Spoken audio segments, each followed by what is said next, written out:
Je rappelle, vous êtes Pierre-Yves Rougeron. Je rappelle que vous êtes juriste, spécialiste en intelligence économique, directeur de la revue Perspective Libre et président du Cercle Aristote. Fondateur du Cercle Aristote. Et fondateur du Cercle Aristote, oui, c'est ça. Donc, compte tenu des tensions actuelles dans la relation entre le Maroc et l'Algérie, force est de rappeler que vous aviez dans un passé récent déclaré que pour cacher sa débâcle économique, l'Algérie voudrait déclencher un conflit armé avec le Maroc. Au vu des derniers développements, croyez-vous que la grille de lecture économique suffit à elle seule à expliquer les déclarations belliqueuses à peine voilées de l'Algérie à l'endroit du Maroc? Alors, si vous voulez, sans vouloir m'ingérer dans une relation bilatérale de deux États que je respecte, malheureusement, ce scénario, on l'a déjà vu. Rappelez-vous, à chaque fois que l'Algérie indépendante a eu un souci, elle s'est retournée contre le voisin marocain et généralement, d'ailleurs, ça s'est mal passé militairement pour elle. Il faut s'en rappeler. Or, je crains que, et là, ce que je dis n'engage pas évidemment le peuple algérien. Donc, je sais que les Algériens ont une réputation d'être très susceptibles, mais je pense qu'ils doivent aussi voir que souvent l'Algérie qu'ils essayent de vendre existe avant tout dans une partie de fantasme. Le peuple marocain et même les autorités marocaines ne sont pas les ennemis de l'Algérie. Je ne connais pas un officiel marocain que j'ai pu croiser qui ne soit pas terrorisé par l'évolution de l'Algérie. La grande peur du Maroc, c'est que l'Algérie lui tombe sur, pardonnez-moi, mais sur les babouches, voyez, sur les godasses, voyez. Le, je n'ai jamais vu un Marocain conscient des intérêts du Maroc. Si on pouvait éviter de faire parler le supporter de match de foot, ça m'arrangerait beaucoup. Mais je n'ai jamais vu un Marocain conscient des intérêts marocains vouloir du mal à l'Algérie. Le problème, c'est qu'une partie des élites marocaines, des élites algériennes, a, je pense, en plus du problème économique, et je n'ai pas voulu, lors de notre premier entretien, j'ai pas voulu enfoncer cette porte-là parce que je veux pas être accusé de faire de la psychanalyse du peuple algérien. Je n'ai aucune légitimité pour ça. Mais je pense que, ayant croisé certaines élites du FLN, ils ont un problème avec le Maroc qui est un problème double. Je pense que, parce que je ne voulais pas sembler faire une psychanalyse du peuple algérien, j'en ai pas la légitimité, et là encore, en tant que Français, c'est pas mes affaires. Vous voyez ce que je veux dire? Néanmoins, quand on croise une partie des élites du FLN, il y a deux choses qui sont frappantes. C'est qu'il y a deux grandes pommes de discorde en dehors des aspects matériels et économiques vis-à-vis du Maroc. Il y a premièrement une sorte de, je dirais, il y a une part de jalousie sur les réussites marocaines, en termes de formation de son élite, en termes de, de gestion de la question identitaire. Par exemple, je pense que le Maroc vit beaucoup mieux le débat sur la berbérité que l'Algérie, parce que l'Algérie a une sorte de, il faut être honnête, de le FLN a une sorte de politique anti-berbérisme qui est quand même assez, et particulièrement de vexation vis-à-vis de l'identité kabyle, où on ne trouve pas l'équivalent au Maroc, en tout cas pas dans ces proportions-là. J'irais même une réussite de gestion de la question islamique, parce que l'Algérie a un vrai problème, que l'armée algérienne feint d'avoir totalement aplani de gestion de l'islamisme. Or, le Maroc est arrivé à dompter ses frères musulmans. Ils en ont eu au gouvernement du roi. Alors vous me direz, le rang islamique du roi du Maroc permet beaucoup de choses. Mais qu'on l'accepte ou pas, le Maroc a aplani une partie de l'islam régional. Le Maroc envoie des émissaires partout en formation religieuse pour justement combattre les sectes islamistes. Le Maroc utilise à plein sa façade atlantique. Le Grand Maroc, ça va jusqu'à Tombouctou, hein. En termes d'influence, ce n'est pas rien. Et je ne dis pas non plus que l'influence algérienne est nulle sur le continent, loin de là, hein. Je dis juste que beaucoup d'officiels algériens ont un sentiment de fierté mal placée vis-à-vis du Maroc pour les réussites marocaines. Et je pense qu'il y a un autre aspect, c'est que l'Algérie, vous savez, le Maroc est un pays qui est arrivé à, par exemple, avoir une diplomatie très occidentaliste. Je crois que le Maroc est le premier allié non occidental des États-Unis historiquement, si mes souvenirs sont bons. Et ça se voit également avec la question israélienne aujourd'hui. Bon. C'est-à-dire que sans pour autant ni se mettre à dos le Proche et le Moyen-Orient, ni se mettre à dos les puissances émergentes. Là où l'Algérie a une diplomatie beaucoup plus clivante. Vous voyez, je pense qu'il y a un être au monde marocain qui gêne une partie de l'élite algérienne et qui vient peut-être du fait que l'Algérie est une création assez récente. Le Maroc est l'un des plus vieux États du monde. Et je pense qu'une partie de l'élite algérienne ne supporte pas cette réalité-là, sur laquelle elle n'a pas de prise, pas plus que nous. Tu vois, qu'on le veuille ou pas, quand Hugues Capet devient roi de France, le Maroc a déjà 150 ans. Voilà, alors que profondément, l'Algérie moderne naît en 62, profondément. Voilà. Et l'Algérie pré-moderne est née dans les années 1870. C'est un État jeune, l'Algérie. Et c'est pas un défaut d'être un État jeune. Vous voyez ce que je veux dire? Aux intérêts là français, parce que moi, je ne parle ni au nom de l'Algérie ni au nom du Maroc. Je n'en ai aucune légitimité.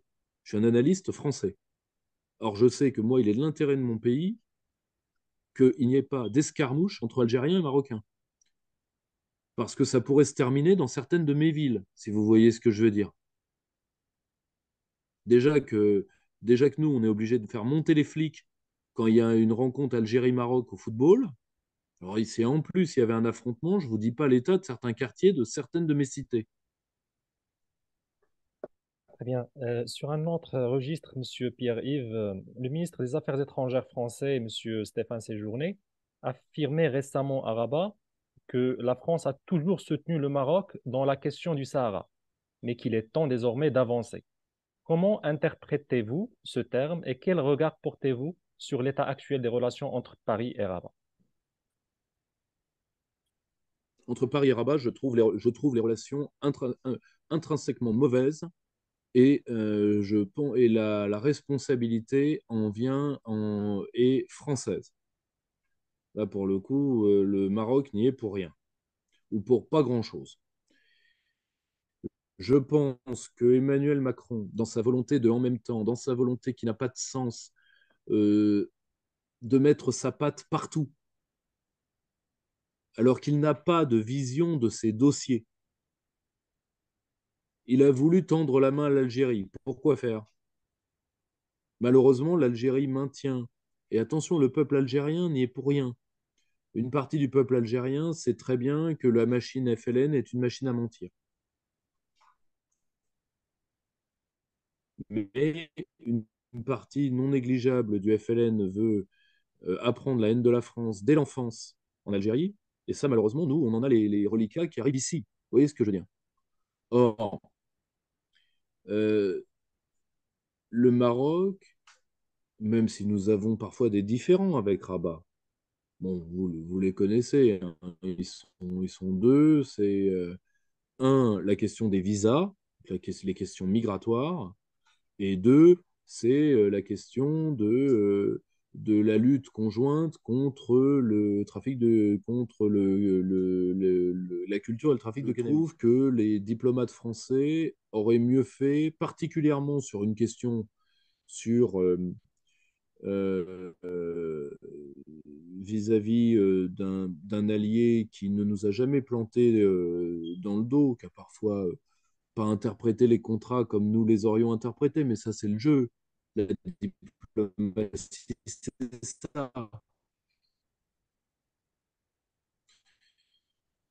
Euh, je pense que nous avons fait une grosse erreur. Je dis pas, attention, je ne dis pas, mais il faut pas attendre la main à l'Algérie en isolant le Maroc, particulièrement sur la question du Sahara occidental, où le Maroc a raison. Le Sahara est marocain, point. Et faire croire à l'Algérie qu'elle a raison de faire ce qu'elle y fait n'est de l'intérêt de personne, même pas celui des Algériens, parce que l'Algérie est en train de brûler une énergie considérable à, comment dire, à s'opposer au Maroc, énergie qui serait beaucoup mieux employée, et Dieu sait que le peuple algérien ne manque pas d'énergie, à développer l'Algérie, qui a tous les atouts pour être une puissance régionale, tous, et qui malheureusement ne l'est pas. Donc, vous voyez ce que je veux dire. Le, je pense que le en même temps macronien ne doit pas se faire au détriment de la relation franco-marocaine. Et c'est là où le problème en plus, c'est que ces journées, il y connaît rien, il y connaît que dalle. C'est le cabinet du président qui va faire ses fiches et il risque d'encore aggraver une relation franco-marocaine qui est problématique et qui, alors qu'on devrait plutôt miser dessus parce que nous avons un intérêt immédiat. Nous avons deux intérêts immédiats, enfin même trois intérêts vitaux franco-marocains. Le premier, nous devons faire en sorte que l'islam du nord de l'Afrique soit l'islam le plus doux possible, et je sais combien le Maroc s'y emploie, pour ne pas laisser les sectes sanguinaires mettre l'Afrique du Nord à feu et à sang.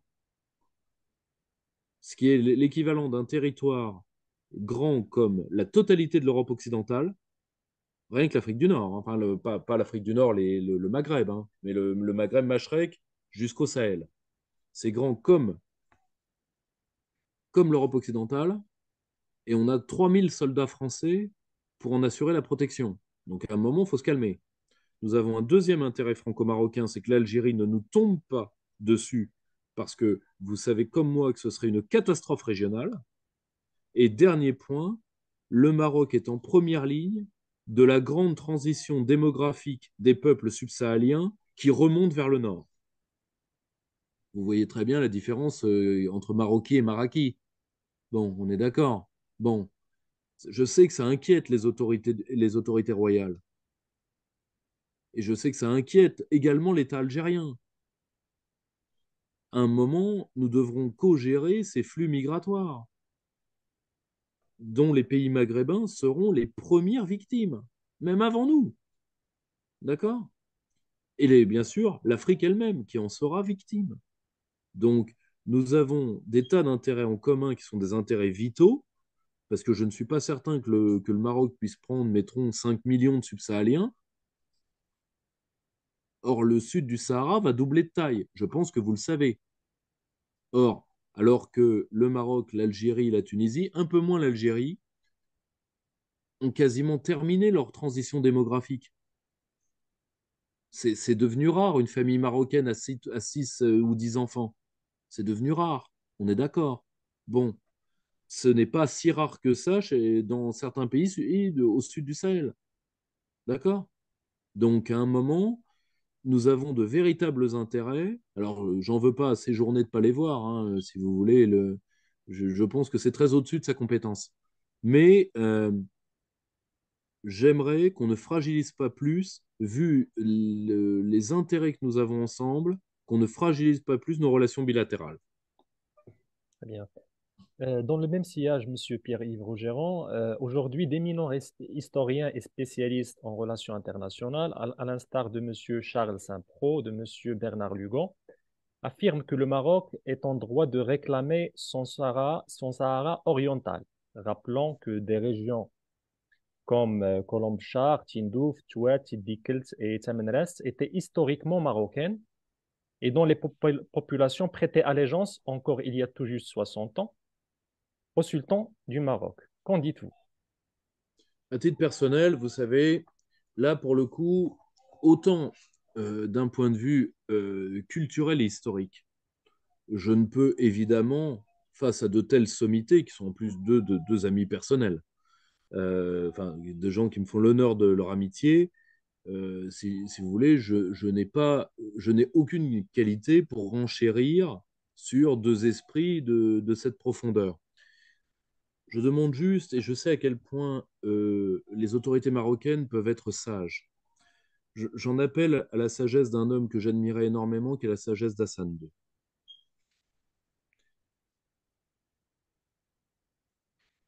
Malheureusement, le Maroc est l'un des seuls pays à avoir la profondeur de pensée pour voir les intérêts de l'Afrique du Nord. Il y a, il y a d'autres hommes de bien en Afrique du Nord, hein. Le, il y a le maréchal Sissi. Alors, certes, on est au Machrek.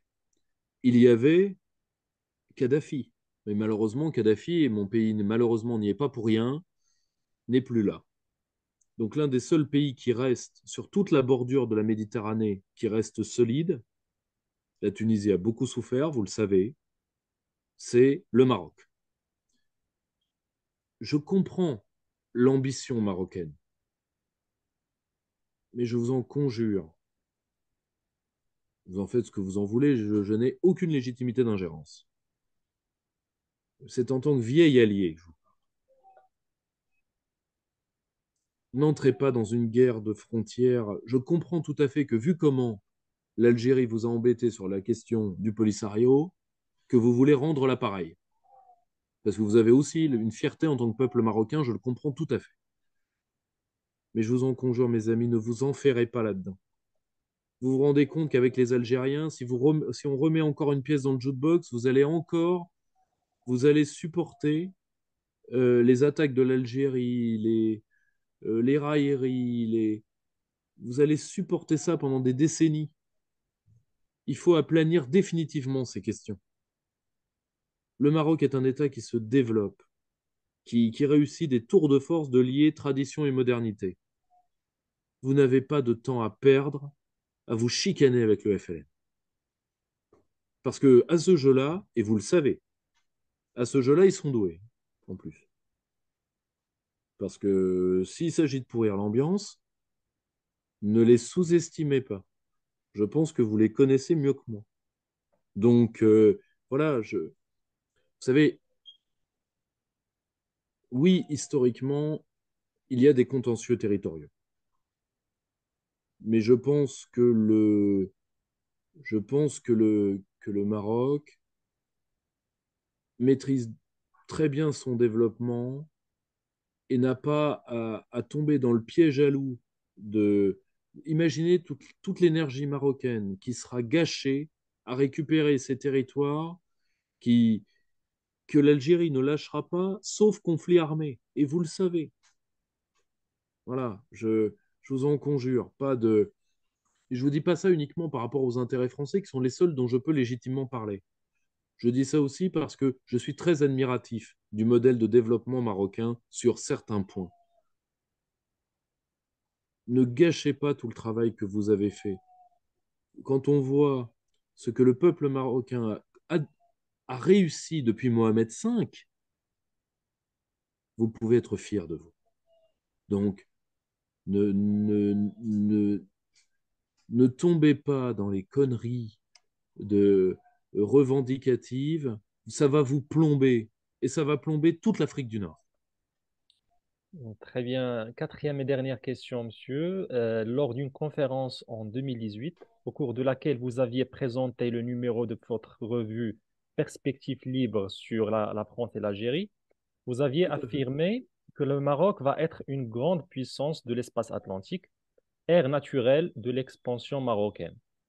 Une déclaration prémonitoire étant donné l'initiative atlantique récemment annoncée par le roi Mohamed VI. Quels sont les points forts du Maroc dans cette politique atlantique selon vous? Alors, tout, sa pérennité et son histoire. Le, le, le Maroc, d'un certain côté, le Maroc s'est magnifiquement adapté, là où toute l'Afrique du Nord a plié, à la présence turque. Comme je vous l'avais dit la première fois, les janissaires ne sont jamais entrés au Maroc. Trop à perdre. Les Turcs ne sont pas entrés au Maroc. Néanmoins, l'influence turque allait jusqu'à l'Algérie comprise. Mais l'Algérie, c'était de toute petite principauté. Il n'y avait pas d'algérianité, si vous voulez. Le nationalisme tunisien est né face aux Turcs. L'Algérie, c'est beaucoup plus compliqué que ça. Bernard Lugan en parle très bien, d'ailleurs.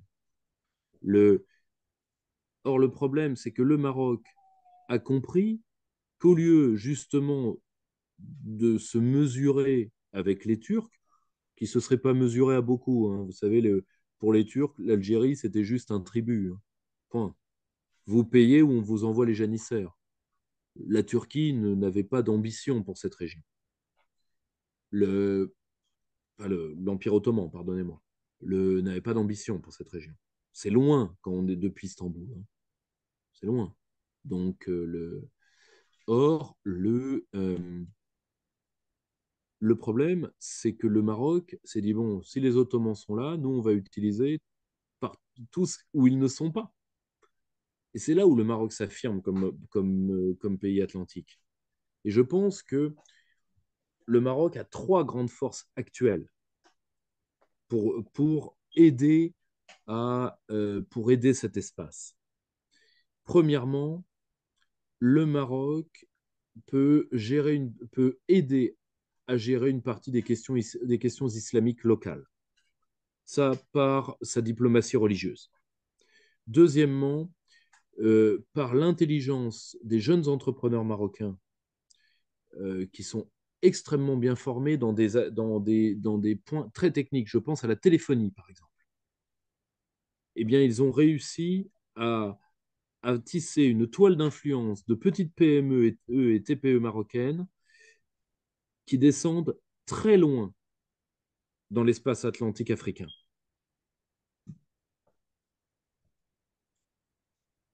Alors, je connais bien l'exemple de la téléphonie, par exemple, mais je sais que c'est également le cas d'autres types de PME.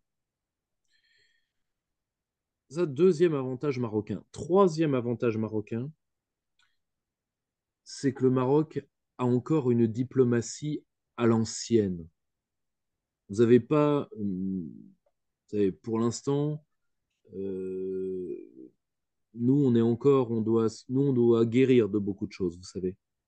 Nous, on a une diplomatie, on a l'Union européenne, on a le wokisme, ce qui est une seule et même chose d'ailleurs. Donc, nous, on a des pathologies, si vous voulez, qui fait qu'on ne veut pas regarder le nord de l'Afrique tel qu'il est. Parce que nous, on a une fièvre idéologique. Donc, laissez-nous prendre un Doliprane idéologique, d'ici quelques années, on ira mieux. Vous avez encore une diplomatie à l'ancienne, c'est-à-dire que vous comprenez l'espace africain, vous comprenez l'espace atlantique africain. Vous ne le regardez pas avec l'œil énamouré des droits de l'homme et de la gay pride, ce qui, objectivement, dans cette zone-là, marche très moyennement. Je vous le dis tout de suite. Mais bon, ça, c'est des problèmes de diplomates français, hein. Or, vous avez cette chance-là. Et les trois cumulés, vous avez des entrepreneurs qui sont prêts à y aller.